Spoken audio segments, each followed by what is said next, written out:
The tournament keeps moving forward, and it seems like one of the first dropouts for the next tournament is approaching. Also, Eric Gutierrez spoke out on social media. What did Guti say?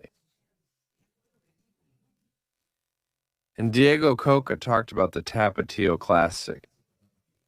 Stay here with me because we're going to talk about these and many other topics next.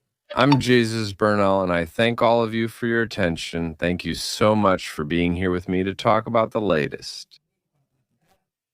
Regarding the Chivas team, remember, Caliente Mexico gives you a simple welcome bonus. You just have to click the link I leave for you below in the pinned comment. And how would you feel about playing in the Clásico Tapatío? What if Armando La Hormiga Gonzalez scores the first goal of the game? If this happens, the 1,000 triples, it's that simple. And a little more. Where? At Caliente Mexico, bet that Hormiga scores the first goal of this match. So, without further ado, let's start this video with the latest news about Las Chivas.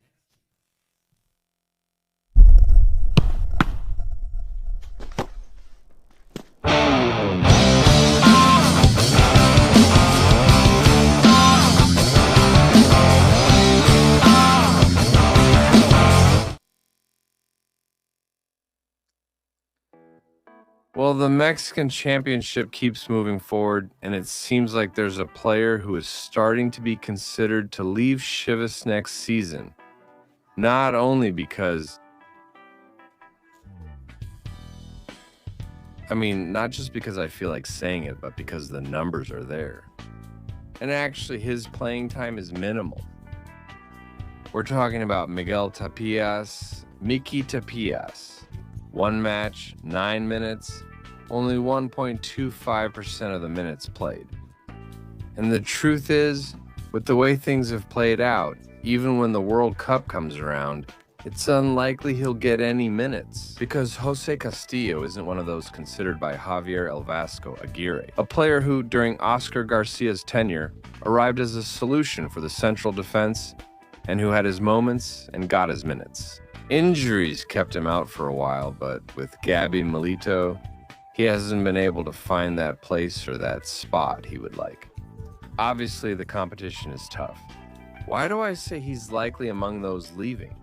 Because it's very likely that Luis Rey will return to the team. I would almost confirm it. I doubt that Puebla is going to buy the rights to this player. It's necessary to make room, and also because in Tapatío, there are players coming up who are asking for a chance. So that's why this situation would make perfect sense to me. He has half a season left to earn more minutes. He has half a season left to keep adding and gaining playing time. Although in reality, his participation has been reduced to a minimum since the previous tournament, when Gabi Milito arrived, and even more so after that. In this second tournament,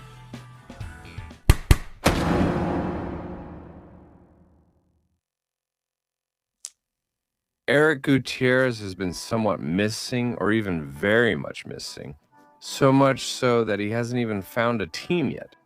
And as time goes by, Major League Soccer has already started. The transfer window is still open, but there hasn't been much movement regarding his situation. Let's see if he doesn't end up without a team. And I'm starting to get worried about that. It turns out that Guti spoke out on social media in this photo that Jose Castillo posted, where the Chivas defender says, "A couple of soccer legends," and it's him, precisely with Carlos Puyol. In the comment below, Guti appears saying, "You should have told me so I could go." That was the comment Eric Gutierrez left on Jose Castillo's Instagram account. Eric goes and trains and works, but he does it on a different schedule from the first team. No, he doesn't have him there, close to his teammates, since he's separated. He's not in the plans, and it's unlikely that will change. Gabby Milito doesn't have him in mind to give him any playing time. I've even heard people say they should forgive him. Look, I think he has undeniable quality. He's a player I really like, Eric Gutierrez. But if he broke some of the rules set by the coach, I think discipline and order come first, too. So, well, that was the situation. That was Guti's comment. Hopefully he'll find a team soon.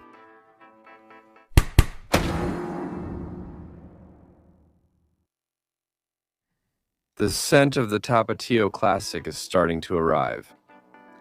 Yesterday, the Atlas team faced the Zolos de Tijuana squad, a match where the Zorros ended up winning 2-1. A well-deserved victory for the red and black team in this match, and Coach Diego Cocca spoke. At the end, they asked him some questions before the match, and he talked a bit about the game and what he expects for this encounter. I don't know the context of the question since I wasn't there, but it seems like they asked him about Chivas' streak and Cocca. I don't know if he was being a bit ironic, but anyway, he gave his statement regarding this topic, about this situation and the famous streak of the Chivas team. Let's listen to Atlas coach Diego Cocca talk precisely about this topic. Listen. But what do you think? Did you think Chivas was going to win every game? Maybe not, but here people tend to exaggerate everything.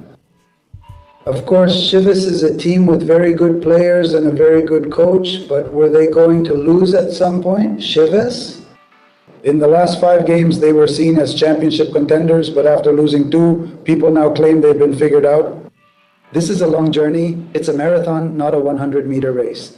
This is just getting started, and we're only at round 2. The games and the moments where you need to have the ability to solve things right there, that's where you see the real men, the teams, and the coaches. That's what it's all about. Thank you.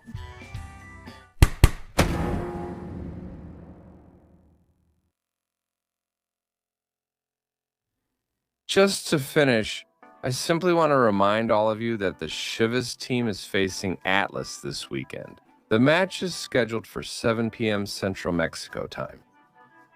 You will be able to watch it on Televisa for the United States, and for Canada it will be at 8 p.m. Eastern, 5 p.m. Pacific, and you will be able to watch it on Televisa Univision. Alright, we'll leave this video here. Thank you very much. Thank you so much for your attention. Keep subscribing, commenting, sharing, and liking, and I'll see you next time. I'm Jesus Bernal. Goodbye, goodbye.